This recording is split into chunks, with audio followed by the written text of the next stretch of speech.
नमस्कार साथियों, आप सभी लोगों का सिलेक्शन गुरुजी यूट्यूब चैनल्स पर एक बार फिर से स्वागत अभिनंदन है।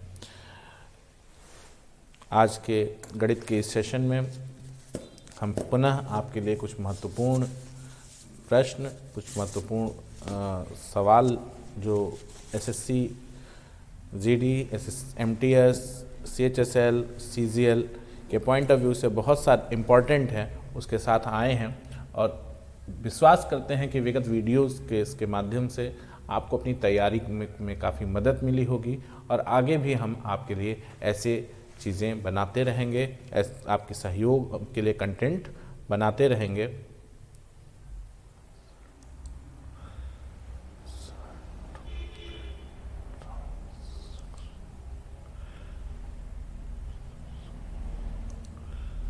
और हम आपको जो है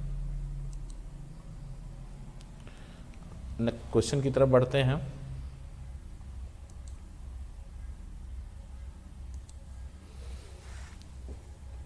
नमस्कार साथियों, आप सभी लोगों का सिलेक्शन गुरुजी यूट्यूब चैनल पर मैं एक बार फिर से स्वागत और अभिनंदन करता हूं। जैसा कि एसएससी का पेपर नज़दीक है और आगामी बहुत सारी परीक्षाएं एसएससी की 2023 का कैलेंडर भी जारी हो चुका है, उसको ध्यान में रखते हुए एसएससी के पॉइंट ऑफ व्यू से क्या इंपॉर्टेंट क्वेश्चन हो सकते हैं जो एसएससी के पैटर्न में पूछे जाते हैं, आज हम उस पर डिस्कस करने के लिए बैठे हैं। ऐसे सवाल जो जीडी, एमटीएस, सीएचएसएल, एसएससीजीएल के पॉइंट ऑफ व्यू से इम्पॉर्टेंट हैं, उन सवालों का हम क्रमवार इजी से टफ की तरफ, जो पहले अभी स्टार्टिंग फेज़ में हम ऐसे बच्चों के लिए काम कर रहे हैं जो बच्चे जो है ABCD से स्टार्ट करना चाहते हैं, जो अभी प्रिपरेशन नहीं किए हैं, शुरू से तैयारी करना चाहते हैं, तो उनसे मेरा रिक्वेस्ट है कि वो शुरू से हमारे वीडियोस से जुड़ जाएं और 4 महीने 6 महीने के अंदर उनको मैथमेटिक्स का एक अच्छा लेवल मिल जाएगा और एक अच्छे लेवल पे उनकी प्रिपरेशन पहुंच जाएगी। तो आज का इस वीडियो स्टार्ट करते हैं। हम आए हैं पहले सवाल से शुरू करते हैं। पहला क्वेश्चन है आपका, पहला क्वेश्चन है कि 2400 रुपये, साधारण ब्याज का सवाल है कि 2400 रुपये की राशि पर 20 मार्च 2019 से 31 मई 2019 तक का 6.1/4% की वार्षिक दर से प्राप्त साधारण ब्याज ज्ञात कीजिए। बहुत सिंपल सा सवाल है, बहुत घबराने की ज़रूरत नहीं है। ऐसे सवालों से जब आप पहली बार मिलते हैं तो आपको थोड़ी दिक्कत महसूस होती है कि अब ये क्या आ गया, अभी तो वर्ष दिया होता था, माह दिया होता था, अब दिन का कैसे करना है। तो कुछ सोचने की जरूरत है। आप सीधा सीधा देखो कि आपको 20 मार्च 19 से कैलकुलेट करना है। तो 20 मार्च में कितने दिन बच गए, 20 मार्च से मार्च में कितने दिन बच गए, 11 दिन, फिर अप्रैल 30 दिन का और फिर मई 31 दिन का। कितने दिन हो गए, ये हो गए आपके कुल 72 दिन, 72 डेज, राइट। रेड कलर ले लें तो 72 डेज हो गए और इस 72 डेज में आपको क्या करना है, अब इसी का साधारण ब्याज निकालता। आपको पता है कि SI इज इक्वल टू क्या होता है, PRT।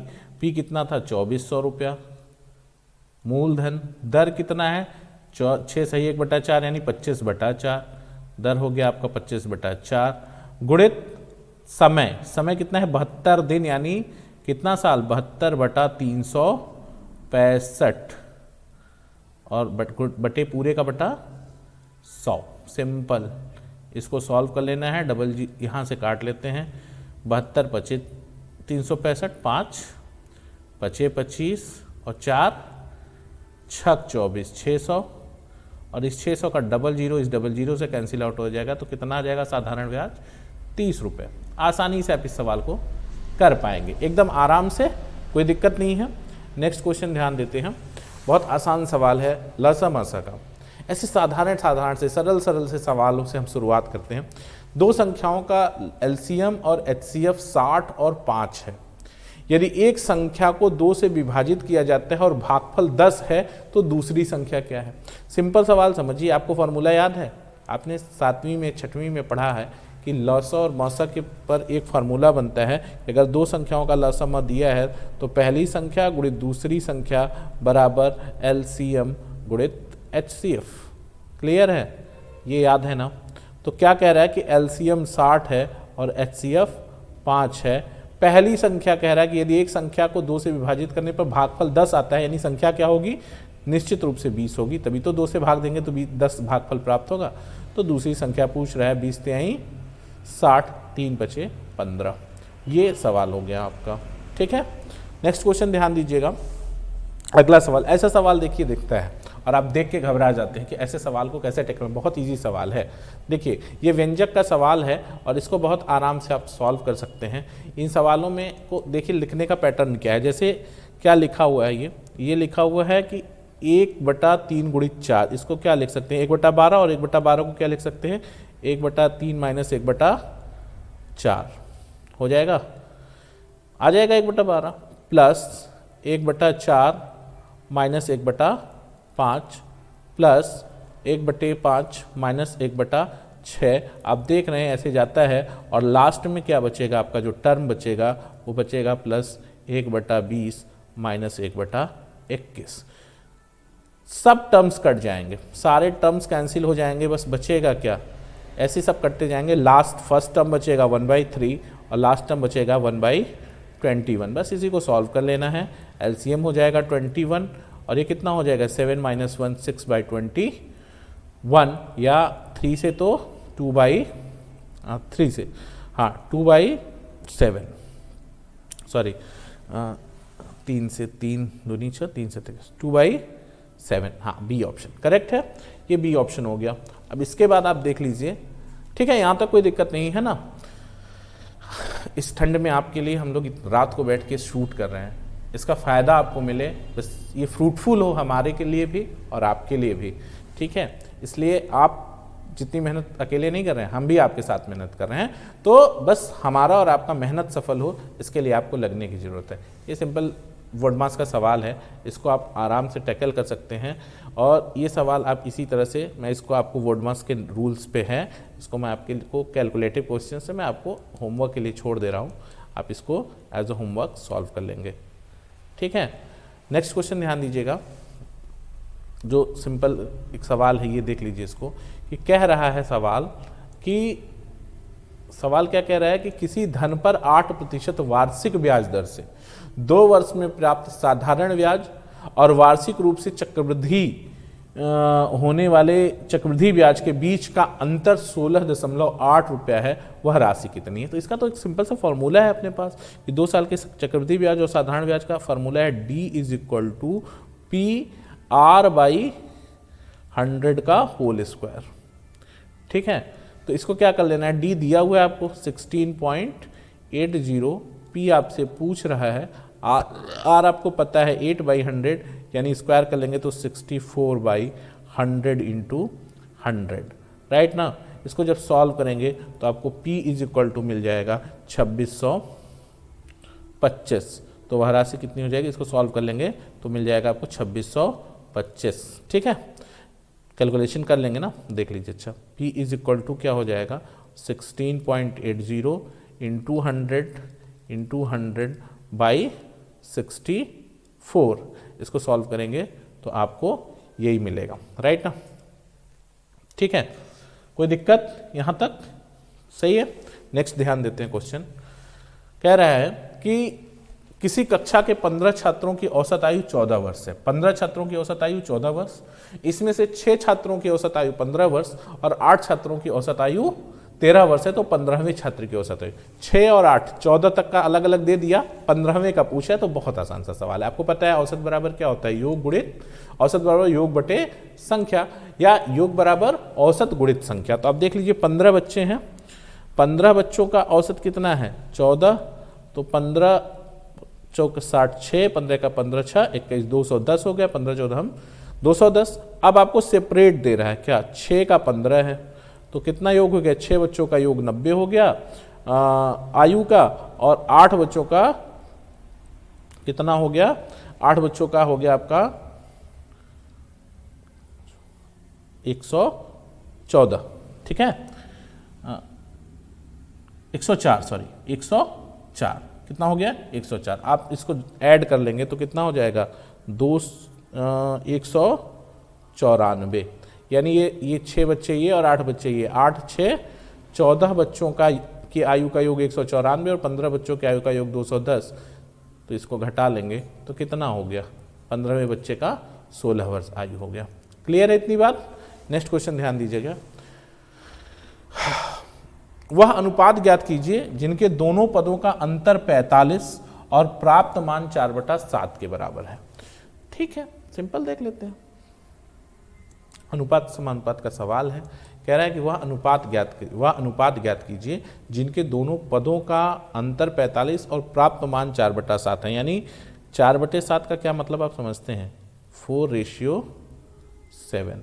तो मान लीजिए कि ये कितना है आपका हो गया 4x और ये कितना हो गया 7x। तो डिफरेंस कितना हो गया, डिफरेंस हो गया 3x। 3 अंतर कितना है, 3x is equal to 45, 3x is equal to 45, तो x इज इक्वल टू कितना आ जाएगा 15 आ जाएगा।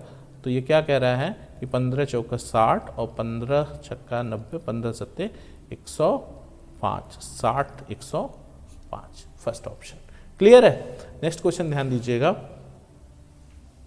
ध्यान दीजिएगा कि एक ईंट की माप 28 सेमी गुणित 18 सेमी गुणित 6 सेमी है। तो 11 मीटर लंबी, 12 मीटर ऊंची और 36 सेमी मोटी दीवार बनाने में कितने ईंट की आवश्यकता होगी। बहुत सीधा सा सवाल यह है कि एक जितना पूरे दीवार का वॉल्यूम होगा, जितना पूरे दीवार का आयतन होगा, उसमें एक ईंट के आयतन से भाग दे देंगे तो आपका ईंटों की संख्या आ जाएगी। ठीक है, देखा जाए बहुत आसान सा सवाल है ये, आपको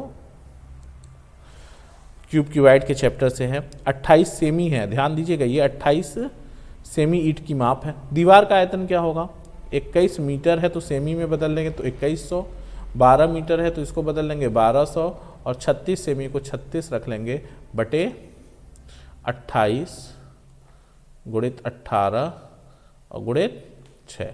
सॉल्व कर लेंगे। क्या कर दें, 18 दूनी 36 और 6 दूनी 12, 200 हो गया। ठीक, 7 चौक 28, 7 त्रिक 21, ये 300 हो गया। और ये इसी को काट दीजिए तो ये कितनी बार कट जाएगा, 50 बार, और 50 दूनी 100, यानी कुल 30 के आगे क्या जीरो, 4 जीरो, यानी 30,000 ईंट की आवश्यकता होगी। पूरे दीवार के आयतन में आपने क्या कर दिया, पूरे दीवार के आयतन में आपने एक ईंट के आयतन का भाग दे दिया। नेक्स्ट क्वेश्चन, बहुत अच्छा क्वेश्चन देख लीजिए, परसेंटेज का चैप्टर का है कि एक व्यक्ति ने एक कार 3,80,000 में बेची, 3,80,000 में बेची, 5% हानि हुई। मैंने बताया ना, लॉस 100 माइनस प्रॉफिट 100 प्लस, तो 5% का लॉस हुआ तो मिला कितना 95%, और 95% बराबर 3,80,000। ठीक, 3,80,000। तो कह रहा है कि कितने में बेचे कि 15% लाभ हो, तो 115% बराबर कितना होगा, 3,80,000 बटे 95 गुणित 115, 19 पचे 95, 19 दूनी 38 और ये 23 बार, और 23 दूनी 46, 4,60,000। कोई दिक्कत यहाँ तक, कोई तकलीफ नहीं है, आराम से कर लेंगे, कोई दिक्कत नहीं है ना। नेक्स्ट क्वेश्चन ध्यान दीजिए। एक कार पहले 272 किमी की दूरी 40 किमी प्रति घंटा की औसत चाल से और अगले 85 किमी की दूरी 50 किमी प्रति घंटा की औसत चाल से तय करती है। पूरी यात्रा के लिए औसत चाल किमी प्रति घंटा में ज्ञात कीजिए। तो बहुत सिंपल सा सवाल ये है भाई कि औसत चाल होता क्या है। औसत चाल का मतलब होता है कुल दूरी बटा कुल समय, चाल बराबर दूरी बटा समय, और औसत चाल निकालना है तो कुल दूरी बटा कुल समय। तो कुल दूरी तो आपको पता है कि एक 272 की दूरी है और दूसरी 85 की दूरी है, लेकिन टाइम नहीं पता है आपको। तो कह क्या रहा है कि पहले बार फर्स्ट स्टेज देख लीजिए कि फर्स्ट स्टेज में उसने क्या किया है कि 272 किमी की दूरी को उस 40 किमी प्रति घंटा की चाल से जा रहा है, तो कितना समय लग जाएगा, 6.8 घंटा। सॉल्व कर लेंगे आप, 6.8 आवर। और दूसरी कंडीशन में क्या है, 50 किमी की दूरी वो 85 किमी की दूरी वो किस चाल से जा रहा है, 50 किमी प्रति घंटा। तो ये कितना हो जाएगा, 1.7 घंटा। तो ये दोनों ऐड कर लेंगे आप तो कितना आ जाएगा, 8.5 घंटे, यानी 8.5 घंटे। ये कुल समय हो गया, कुल समय। ठीक, अब आपको औसत चाल पूछा है, तो औसत चाल बराबर कुल दूरी बटा कुल समय। कुल दूरी कितनी हो गई? कुल दूरी हो गई, आप यहां कर लेंगे, औसत चाल बराबर कुल दूरी 272 प्लस 85 बटा 8.5, यानी ऐड कर लेंगे तो 5 2 7 8 7 15 1 2 1 3 357 बटा 8.5। इसको सॉल्व कर लेंगे तो आपको मिलेगा 42 किलोमीटर पर आवर। तो उसकी औसत चाल कितनी हो गई? 42 किमी प्रति घंटा। ठीक है, सिलेक्शन के लिए बहुत कड़ी मेहनत करने की ज़रूरत है। सिलेक्शन ऐसे नहीं होता। किसी की सफलता के पीछे की यात्रा कितनी कठिन होती है, इस पर गौर करना ज़रूरी है। सफलता तो सबको दिखती है, उसकी शाइनिंग सबको दिखती है, लेकिन सफलता के पीछे जो उसका कठिन परिश्रम है उसे ध्यान देना है, और उस रास्ते पे चल के ही कोई सफल हो सकता है। अगला सवाल है और सीधा सा कि 1200 रुपये में P 1200 रुपये में एक वस्तु Q को 15% लाभ पर बेचता है, फिर Q R को, तो Q का R का लाभ प्रतिशत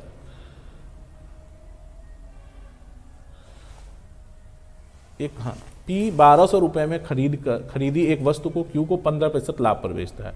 Q उसे R को 1449 रुपये में बेचता है। Q का लाभ प्रतिशत कितना है? सिंपल है, देख लेते हैं। ठीक है ना, P ने 1200 रुपये में खरीदी एक वस्तु, Q को 15% लाभ पर बेचा, तो Q ने कितना पेमेंट किया P को, ये देख लीजिए कितना पेमेंट करेगा। 1200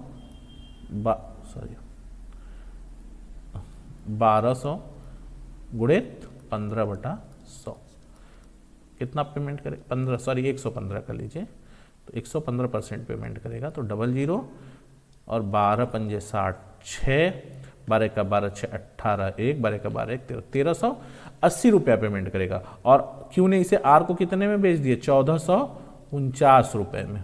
1449 में, यानी कितना ज़्यादा लिया? 9, 14 में से 8 गया 6, 69 रुपये ज़्यादा ले लिया। तो 69 रुपये ज़्यादा ले लिया, और कितने में पाया था? Q के लिए CP कितना था? 1380 में पाया था, 1380। 69/1380 गुणित 100, 0 से खत्म हो गया, ये 2 बार हो गया, और 38 और 2 से ये कट गया, 5% का यहाँ से लाभ आएगा, 5% का लाभ आएगा। ठीक है, नेक्स्ट क्वेश्चन ध्यान देते हैं कि मोहन और रमेश मिलकर एक कार्य को 15 दिन में करते हैं। मोहन और रमेश मिलकर एक कार्य को 15 दिनों में पूरा करते हैं। मोहन रमेश को 50% अधिक कुशल है। अकेले मोहन द्वारा कार्य को पूरा करने में लिया गया समय ज्ञात कीजिए। ठीक है, ध्यान दे देते हैं, कोई दिक्कत नहीं है, अच्छा सा सवाल है। ठीक है, टाइम एंड वर्क का क्वेश्चन है, देखिए कैसे सॉल्व कर पाएंगे इसको बहुत बेहतर तरीके से आप। मोहन और रमेश मिलकर एक कार्य को 15 दिन में पूरा कर सकते हैं। ठीक है, मोहन रमेश से 50% अधिक कुशल है, तो देख लो, ये मोहन है और ये कौन है? रमेश भैया है अपने। कह रहा है कि मोहन रमेश से 50% अधिक कुशल है, यानी क्षमता की बात करेंगे तो अगर रमेश की क्षमता 2 है तो मोहन 50% अधिक दक्ष है तो 3 है। लेकिन दिन, ये किसका अनुपात हो गया? क्षमता का। क्षमता मतलब कैपेसिटी। लेकिन दिन की बात करेंगे तो मोहन जिस काम को 2 दिन में करता है, रमेश उसे 3 दिन में करेगा। दिन और क्षमता का अनुपात उल्टा होता है। क्लियर हो गई बात? अब अगर हम मान लें कि मोहन किसी काम को अगर 2 संबंधित 3 का अनुपात हो गया, मान लिया मोहन ने कोई काम 2x दिन में किया, तो रमेश कितने दिन में करेंगे? 3x डेज में। देख लो, अब यही है, Mohan 2x, Ramesh 3x, LCM 6x, इनका एक दिन का काम 3, इनका एक दिन का काम 2, यानी 5। यानी अब आपको पता है ये 6x/5 पूरा काम करने में लगा समय, और ये बराबर है 15 के, यानी x बराबर कितना हो गया? 75/6। 75/6 का क्या मतलब होता है? 25/2। x बराबर 25/2 आ गया। x जब 25/2 आ गया तो मोहन पूछ क्या रहा है? तो मोहन कितने दिन में काम कर रहा है भाई? 2x दिन में काम को खत्म कर रहा है। तो मोहन कितना टाइम लेगा? 2 इंटू एक्स कितना? 25/2, यानी 2 से कट गया तो कितना, ये 2 से कैंसिल हो गया, तो कितने दिन? 25 डेज। ठीक है, 25 दिन। कितना आंसर हो गया? डी ऑप्शन सही है, 25 दिन। ठीक है, नेक्स्ट क्वेश्चन ध्यान दीजिएगा कि 9,500 की धनराशि पर 2 वर्ष में 8% की वार्षिक दर से अर्धवार्षिक रूप से चक्रवृद्धि होने वाला चक्रवृद्धि ब्याज ज्ञात कीजिए। तो कुछ नहीं है, सिंपल सा कैलकुलेटिव क्वेश्चन है। अब 2 साल का हो गया और 6 माही हो गया, तो इसका मतलब 4 टेन्योर जाएगा, 4 टेन्योर जाएगा, 4 टर्म्स जाएगा, राइट ना। और ब्याज क्या हो जाएगा? आधा। ब्याज की दर क्या हो जाएगी? आधी। आपके पास मूलधन कितना है भाई? मूलधन था आपके पास 9,500।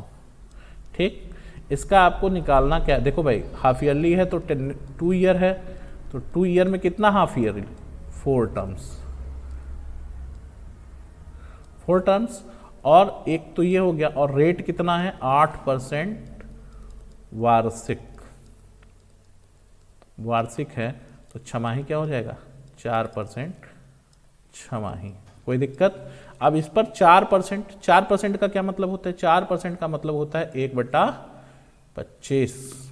ठीक है, अब 9,500 का आप 4% निकालिए, यानी 1/25 निकालिए। तो पहला 1/25 380, फिर दूसरा 1/25, दूसरा 1/25 हो जाएगा आपका 15.2, और अगला ये हो जाएगा आपका 1/25 0.608। दशमलव के 2 स्थान तक निकालना है, तो हम लास्ट वाला नहीं छोड़ देते हैं, कोई दिक्कत नहीं है।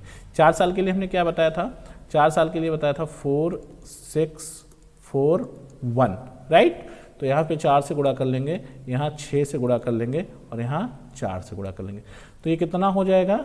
देख लो 38 दूना 76, 76 दूना 152, 152, 1520 प्लस ये कितना हो जाएगा? 15 छक्का 90, और 91.2, अब प्लस ये कितना है? 4 से गुणा करना है, 4 छक्का 24, यानी 2 दशमलव समथिंग आएगा। तो ये पूरा ऐड करेंगे आप जब, तो 1613 दशमलव समथिंग आएगा, यानी ऑप्शन में से 16.3 आप टिक कर देंगे। यही वैल्यू है आंसर की। ठीक है, इस तरह से आप निकाल लेंगे। कभी जब बहुत कैलकुलेटिव क्वेश्चन आए और आपको दशमलव के 2 स्थान तक या अप्रॉक्सीमेट वैल्यू निकालने की हो, तो आप इस कुछ एज्यूम करके, मतलब कि एग्जैक्ट नियर अबाउट कितना आ सकता है, आप ऑप्शन से क्वेश्चन को सॉल्व कर सकते हैं। ठीक है, अगला सवाल है, एक वस्तु का अंकित मूल्य 400 था। एक वस्तु का अंकित मूल्य 400 था, किंतु दुकानदार ने इस पर 25% और 15% की दोहरी छूट दी। उसने वस्तु को कितने में बेचा? सिंपल सवाल है, सिंपल है ना, कर लेंगे आप। 2 तरीके हैं, एक तो दोनों को मिला के कॉन्स्टिट्यूटिव डिस्काउंट इकट्ठे निकाल लीजिए, या छूट दे रहा है तो छूट लेते जाइए आप। कैसे छूट मिलेगा? छूट लेना तो सबको अच्छा लगता है, छूट वाला तो सवाल लगा लेना चाहिए ना हम लोग को तेजी से। कैसे है? देखो 400 रुपया प्रिंट था, घबरा गए आप कि कैसे मिलेगा। ठीक है, तो उसने कहा अच्छा नहीं भाई परेशान मत होइए, हम 25% छूट दे रहे हैं। तो आपने कहा यार फिर भी तो 75% पेमेंट करना पड़ेगा 400 का। तो उसने कहा उसको कस्टमर को सेल करना है, तो उसने क्या कहा? अच्छा ठीक है भाई, जाओ मत 15% का और डिस्काउंट ले लो। तो फिर आपने क्या किया? उसका जो पेमेंट आप करते हैं उसका आप 15% और छोड़ दिया, तो 85% आपको पेमेंट करना है। सिंपल, बस अब यहीं से सवाल खत्म हो जाता है।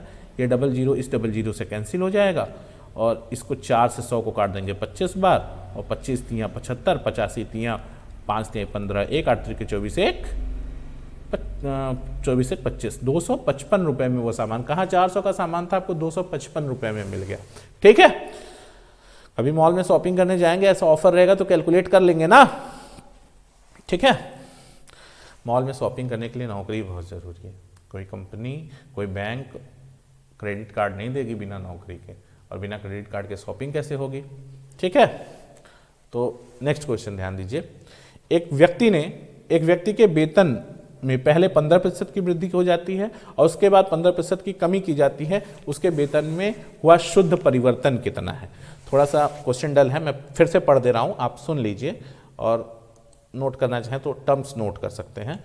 क्वेश्चन ये है कि एक व्यक्ति के वेतन में पहले 15% की वृद्धि की जाती है, उसके बाद 15% की कमी की जाती है। उसके वेतन में हुआ शुद्ध परिवर्तन कितना है?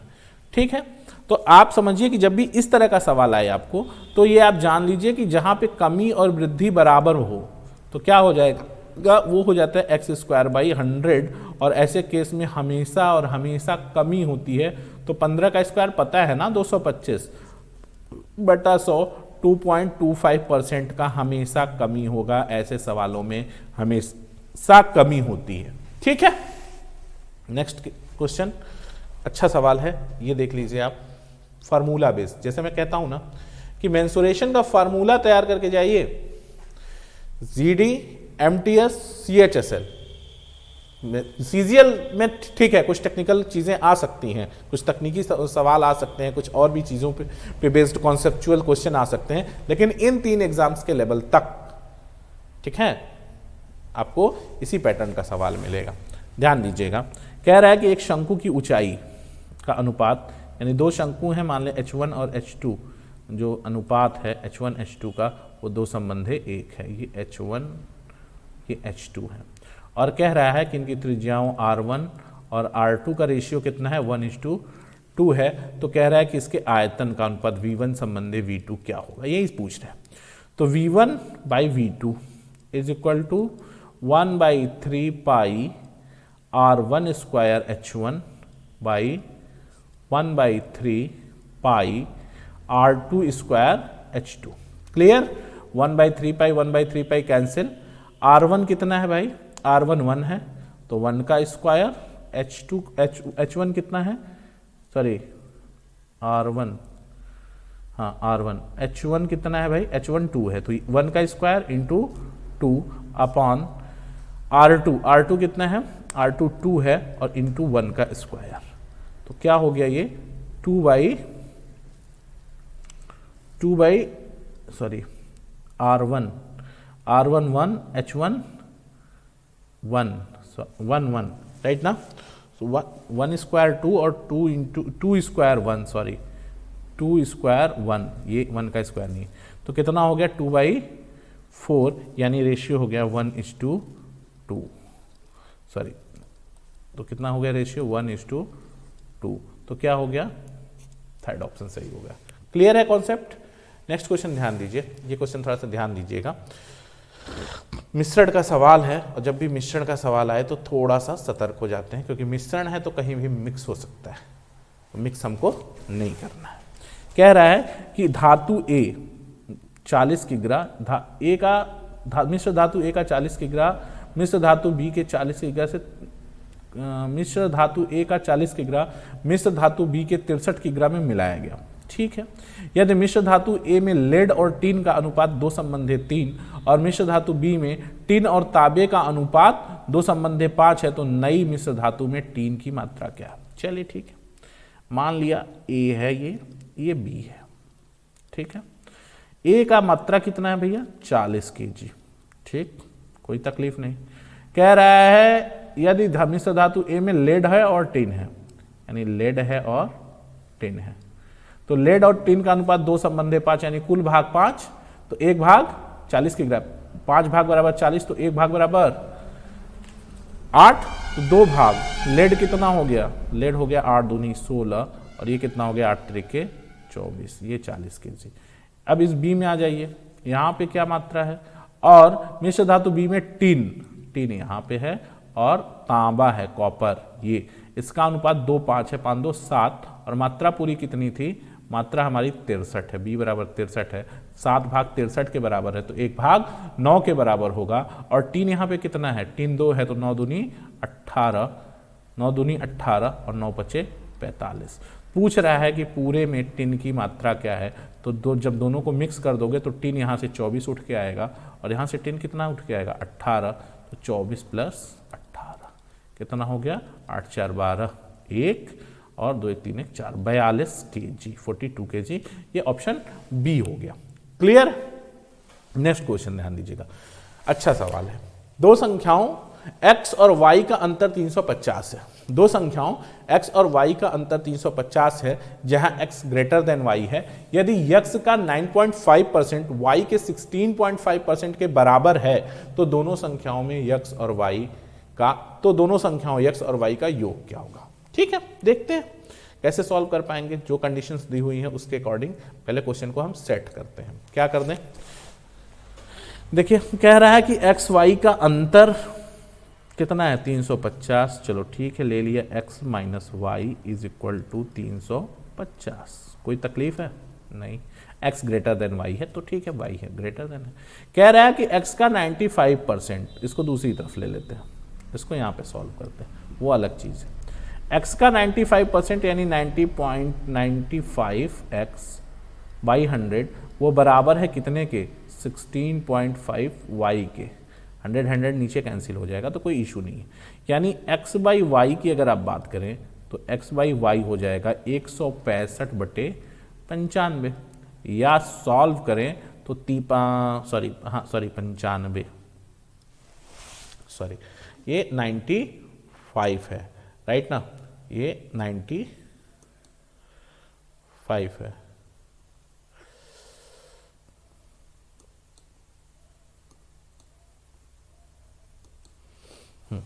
ये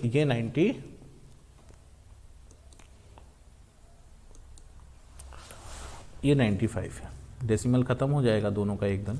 5 से काट दें तो 5 तिहाई 15, 5 तिहाई 15 33, 5 तिहाई 15, 5 तिहाई 15, 19 बचे 95, 19 और 33। और इसका अगर हम डिफरेंस लें तो डिफरेंस कितना आ रहा है? 14 आ रहा है। 14 देख लो, 9 3 9 4 13, हाँ 14 आ रहा है। और ये डिफरेंस जो 14 है वो यहाँ कितना दे रहा है? 350, यानी 14 बराबर 350 हो गया। तो 14 जब 350 है तो क्या हो गया? 7 से काट दो, 7 दूनी 14, 7 बचे 35 और 1 बराबर कितना हो जाएगा? 25। तो कह क्या रहा था? संख्याओं का योग क्या होगा। 1 जब 25 हो गया और यहाँ पे क्या मिल गया आपको कि x by y is equal to कितना? 33/19। इसका मतलब है कि x क्या है? 33 है और y क्या है? 19 है। योग क्या हो जाएगा x प्लस वाई का? 19 में 33 जोड़ लेंगे, 9 3 12, 1 3 4 5 52, तो 52 कितना होगा? यही योग है x प्लस वाई का, x प्लस वाई। तो 52 इंटू कितना? 25, सबको पता है 1300, कितना? 1300। ठीक है, सिंपल सा सवाल लग गया, सिंपल तरीके से आप सॉल्व कर लेंगे। नेक्स्ट क्वेश्चन ध्यान दीजिएगा, किसी वस्तु का विक्रय मूल्य 3 गुना, हाँ अच्छा सवाल है, इसको ध्यान से समझिए। किसी वस्तु का विक्रय मूल्य 3 गुना होने पर लाभ 4 गुना हो जाता है, उस वस्तु पर प्राप्त लाभ प्रतिशत कितना होगा? ध्यान दीजिएगा, आसान सा सवाल है, आसानी से इसको सॉल्व करेंगे हम लोग, बहुत इजी टैकल करेंगे। किसी वस्तु का क्रय मूल्य, किसी वस्तु का विक्रय मूल्य 3 गुना होने पर, पहले तो आप ये मान लो कि कोई वस्तु है, उसकी सीपी कितनी है? कास्ट प्राइस एक्स है, और उसकी एसपी सेलिंग प्राइस कितनी है? वाई है। तो प्रॉफिट दोस्त कितना होगा बता दो जरा। तो प्रॉफिट जो है वो प्रॉफिट बराबर होगा वाई माइनस एक्स, राइट। अब ये तो बेसिक डेटा हमने तैयार कर लिया। कह रहा है अगर विक्रय मूल्य 3 गुना कर दिया जाए, विक्रय मूल्य कितना कर दें? 3y, तो लाभ 4 गुना हो जाता है। लाभ 4 गुना हो जाता है तो लाभ, अब यहां से देखो क्या प्रॉफिट होगा जब आप 3y कर, तो यहां से प्रॉफिट क्या निकलेगा? यहां का प्रॉफिट निकलेगा क्या भाई? 3y माइनस एक्स, और 3y माइनस एक्स ये जो लाभ है पहले वाले लाभ का, ये 4 गुना है तो इधर 4 से मल्टीप्लाई कर देंगे, 4 माइनस एक्स, सिंपल। तो 3y minus x is equal to 4y minus 4x, या आप इधर जाएंगे तो minus y is equal to minus 3x, या आप यहाँ से कर सकते हैं कि x by y is equal to 1/3, और x क्या था? CP था, और y क्या था? SP था। यही तो माने हो यार, यही माने हो ना। तो x बटा वाई अगर 1/3 है तो यहाँ से वैल्यू मिल जाएगी x1 y3, यानी CP हो गया ये CP और ये SP। अब प्रॉफिट निकाल लोगे, अब प्रॉफिट निकाल लोगे तो प्रॉफिट बराबर, profit is equal to SP minus CP, 3 minus 1 by, हाँ SP में 3 - 1 बाई 1 इंटू 100 यानी 200%। तो लाभ कितना हो गया 200%। कोई तकलीफ है यहाँ तक? यहाँ तक कोई दिक्कत? इस सवाल को फिर से समझना चाहते हो तो आप समझ सकते हैं। बहुत सिंपल तरीके से सवाल समझ लेंगे कि क्वेश्चन ये है कि किसी वस्तु को उसके विक्रय मूल्य के 3 गुने पर बेचने पर लाभ 4 गुना हो जाता है। मान लिया हमने क्या माना, देख लेते हैं फिर से एक बार कि CP x हो गया, SP y हो गया, तो प्रॉफिट y - x हो गया। इसको 3 गुना कर दिया तो ये 3y हो गया। तो समझ पा रहे हैं, ये 3y हो गया। तो अभी प्रॉफिट क्या हो जाएगा? प्रॉफिट हो जाएगा 3y - x। ये 3y - x प्रीवियस प्रॉफिट का 4 टाइम्स है, तो इधर 4 से मल्टीप्लाई कर दिया, x बाई वाई निकल गया 1/3। x क्या है 1 हो गया, y कितना हो गया 3 हो गया, 1x क्या है CP है, y क्या है SP है। तो प्रॉफिट निकाल लिया SP - CP by CP into 100 200%। कोई तकलीफ यहाँ तक नहीं है? ध्यान दीजिएगा। नेक्स्ट क्वेश्चन, ठीक है। नेक्स्ट क्वेश्चन है कि दो धनात्मक संख्याओं का अनुपात 11 संबंधी 17 है और उनका महत्तम समापवर्त 4 है, उनका लघुत्तम समापवर्त क्या होगा? बहुत ही सिंपल सा सवाल। क्या है? ध्यान दीजिए। सवाल है ये कि दो संख्याओं का अनुपात 11 संबंधी 17 है। मान लिया संख्या क्या है? अच्छा, HCF दिया है 4, तो संख्याएं क्या हो सकती हैं?